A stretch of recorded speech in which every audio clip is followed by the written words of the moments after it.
ഇന്ത്യയുടെ ഉയർന്ന തീരുവകളെക്കുറിച്ചുള്ള തന്റെ നിലപാട് ആവർത്തിച്ചുകൊണ്ട് US പ്രസിഡന്റ് ഡൊണാൾഡ് ട്രംപ് പ്രധാനമന്ത്രി നരേന്ദ്രമോദിയെ പ്രശംസിച്ച് രംഗത്ത് വന്നു. അദ്ദേഹത്തെ മികച്ച സുഹൃത്ത് എന്നും വളരെ ബുദ്ധിമാനായ മനുഷ്യനെന്നും വിളിച്ചു.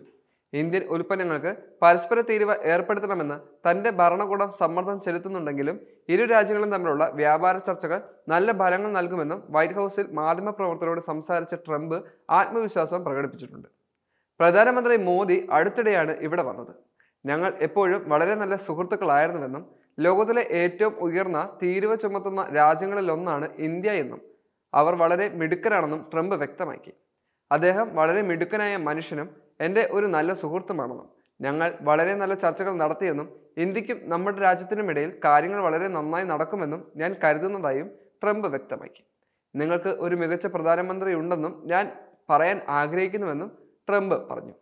ട്രംപ് അന്യമായ വ്യാപാര രീതികൾ എന്ന് വിശേഷിപ്പിച്ചതിന്റെ പേരിൽ ഇന്ത്യ ഉൾപ്പെടെയുള്ള രാജ്യങ്ങൾക്ക് മേൽ പരസ്പര തീരുവ ചുമത്താൻ US തയ്യാറെടുക്കുന്നതിനിടെ വ്യാപാര സംഘർഷങ്ങൾ വർദ്ധിച്ചു വരുന്ന സാഹചര്യത്തിലാണ് അദ്ദേഹത്തിന്റെ പരാമർശങ്ങൾ ഇപ്പോൾ വളരെയധികം ട്രെൻഡിങ് ആയത്.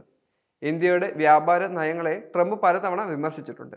മുമ്പ് രാജ്യത്തെ താരിഫ് രാജാവ് എന്നും അതിന്റെ ഇറക്കുമതി തീരുവകളെ വളരെ അന്യായവും ശക്തവുമാണെന്നും വിളിച്ചിരുന്നു ട്രംപ്. ഇന്ത്യയുമായി എനിക്ക് വളരെ നല്ല ബന്ധമാണുള്ളത്. പക്ഷേ ഇന്ത്യയുമായി എനിക്കുള്ള ഒരേ ഒരു പ്രശ്നം അവർ ലോകത്തിലെ ഏറ്റവും ഉയർന്ന താരിഫ് ചുമത്തുന്ന രാജ്യങ്ങളിലൊന്നാണ് എന്നതാണ്. അവർ ആ താരിഫുകൾ ഗണ്യമായി കുറയ്ക്കാൻ സാധ്യതയുണ്ടാകുമെന്നും ഞാൻ വിശ്വസിക്കുന്നു. പക്ഷേ ഏപ്രിൽ 2-ന് അവർ ഞങ്ങളിൽ നിന്നും ഈടാക്കുന്ന അതേ താരിഫുകൾ തന്നെ ഞങ്ങൾ അവരിൽ നിന്നും ഈടാക്കും, അദ്ദേഹം വ്യക്തമാക്കിയിട്ടുണ്ട്. ഇന്ത്യ വ്യാപാര നിയന്ത്രണങ്ങൾ പാലിക്കുന്നുണ്ടെന്ന് അദ്ദേഹം ആരോപിച്ചു. ഇന്ത്യയിലേക്ക് ഒന്നും വിൽക്കാൻ കഴിയില്ല, അത് ഏതാണ്ട് നിയന്ത്രണങ്ങൾ നിറഞ്ഞതാണ്, അവർ സമ്മതിച്ചിട്ടുണ്ട്. എന്നാൽ ഇപ്പോൾ അവരുടെ താരിഫ് കുറയ്ക്കാൻ അവർ ആഗ്രഹിക്കുന്നു, കാരണം ആരോ ഒടുവിൽ അവർ ചെയ്തതിന് അവരെ തുറന്നു കാട്ടുകയും ചെയ്തിട്ടുണ്ട്. ട്രംപിന്റെ പ്രീതി നേടാനുള്ള ഇന്ത്യയുടെ പരിശ്രമങ്ങൾ എന്തെല്ലാമാണ്? ഫെബ്രുവരി മുതൽ താരിഫുകളെ ചൊല്ലിയുള്ള പിരിമുറുക്കങ്ങൾ ലഘൂകരിക്കുക എന്ന ലക്ഷ്യത്തോടെ US-ഉമായുള്ള വ്യാപാര ബന്ധം ശക്തിപ്പെടുത്തുന്നതിന് ഇന്ത്യ ഗണ്യമായ നടപടികൾ കൈക്കൊള്ളുകയും ചെയ്തിട്ടുണ്ട്. US-ൽ നിന്നുള്ള ഊർജ്ജ വാങ്ങലുകൾ കഴിഞ്ഞ വർഷം $15 ബില്യൺ നിന്നും $25 ബില്യൺ ഉയർത്തുമെന്ന് ന്യൂഡൽഹിയും പ്രതിജ്ഞ എടുത്തിരുന്നു. പ്രതിരോധത്തിൽ ഇന്ത്യക്ക് ഉടൻ തന്നെ F-35 സ്റ്റെൽത്ത് യുദ്ധവിമാനങ്ങൾ സ്വന്തമാക്കാൻ കഴിയുമെന്നും പ്രസിഡന്റ് ഡൊണാൾഡ് ട്രംപ് പ്രഖ്യാപിച്ചു. ചർച്ചകൾ വാഷിംഗ്ടണിനെ എണ്ണവാതകം, സൈനിക ഉപകരണങ്ങൾ എന്നിവയുടെ മുൻനിര വിതരണക്കാരായി ഉയർത്തി. അന്യമായ താരിഫുകളെക്കുറിച്ചുള്ള ട്രംപിന്റെ വിമർശനത്തിന് മറുപടിയായി ഇന്ത്യ പ്രധാന ഇറക്കുമതികളുടെ തീരുവ കുറച്ചു.